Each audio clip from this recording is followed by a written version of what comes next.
Today on Stuff Chat we explore this paraffin stove, also known as a kerosene stove. First let's have a look at the info on the box. It says there, paraffin stove, $149.99, 150.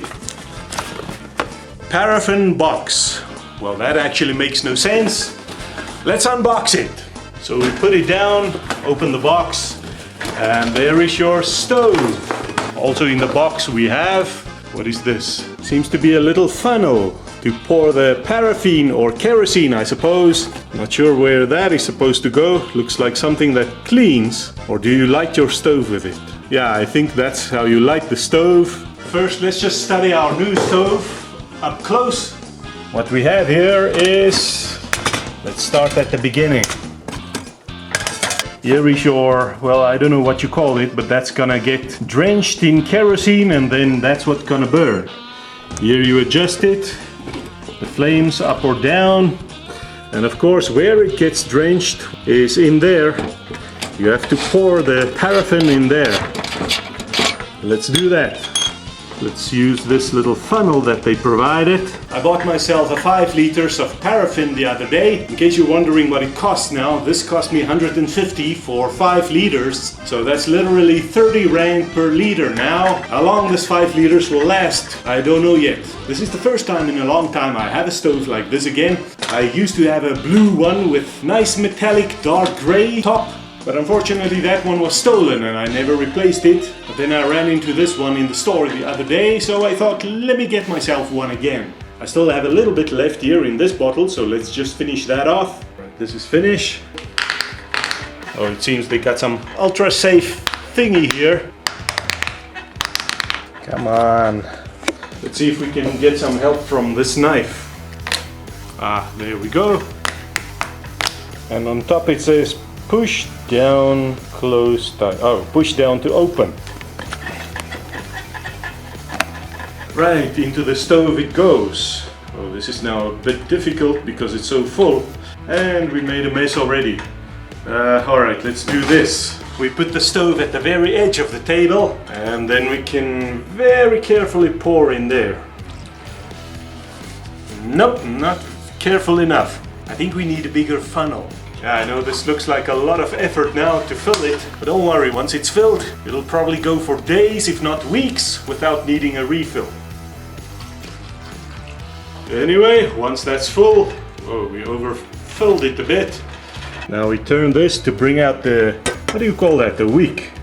Yeah, you can feel it's already soaked in paraffin. Let's just turn them back a little bit. They just mustn't fall in, so you mustn't let them go back too far.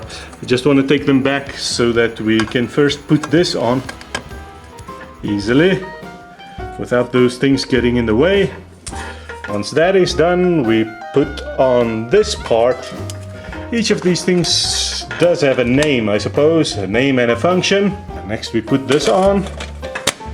On here, of course, is where your pot or pan is gonna rest. But first let's light it. I always wondered how to light them. It's the first time I see this included. Here on the end it has like a little bit of, what do you call it, wick. That seems like it should be burning. And then yeah, you're gonna put it in there to light it, I suppose. For our purposes here today though, I'm gonna remove this bit so you can see what's going on. We're gonna turn this so you can see the wick coming out. And then, well, another thing that also works is just a long lighter. There we go. Let's just get the flames down a bit so that we can put this bit back. And then we can turn up the flames again. So far we still only have the fire on one side. Ah, there we go. I blew it. Ah, yeah, you see there. It already starts with a blue, these blue flames. That's what we want. So first we get some water, which we will then put on our paraffin stove or kerosene stove. Do we need a bigger flame? Let's see. Oh dear, no we don't. Now I've just made my pot black. And now this pot is probably gonna call the kettle black. Anyway, looks like the flame is doing okay now. Now what is this? That is not supposed to happen. The flames are supposed to start there, aren't they? Yeah, I'm afraid it would appear the paraffin Down in the bottom thing is now burning. For some reason that now caught fire. Why did that catch fire? That's not supposed to happen.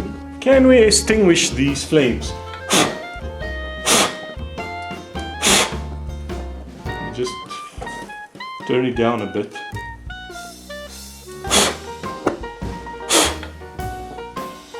It seems I can extinguish it. Oh, now I've extinguished everything. Oh no, I didn't. Yeah, you see now it's working right. Flames are supposed to start there. And they're not supposed to be in here, right above the kerosene in the container. Yeah, I wonder if this is a defect of the product or if it's something we did wrong. But anyway, it doesn't seem to be doing that anymore. Seems to be working right. Well, except don't scorch your things black like I did. The problem is probably that we spilled so much kerosene everywhere when we filled it up. Anyway, how is our stove doing? Let's have a look. Now you see, this isn't right. What's going on here? Let me turn up the flames. Oh, the flames are turned up. But then why is it looking so pathetic? There's supposed to be like blue flames everywhere. But alright, there, the flames have come out on top all by themselves. Because I've started wondering if we shouldn't disassemble the whole thing and realign the wick or whatever. But no, it seems it's okay now. Let's just get our water boiled. Oh, I see, there's the flames again where they're not supposed to be.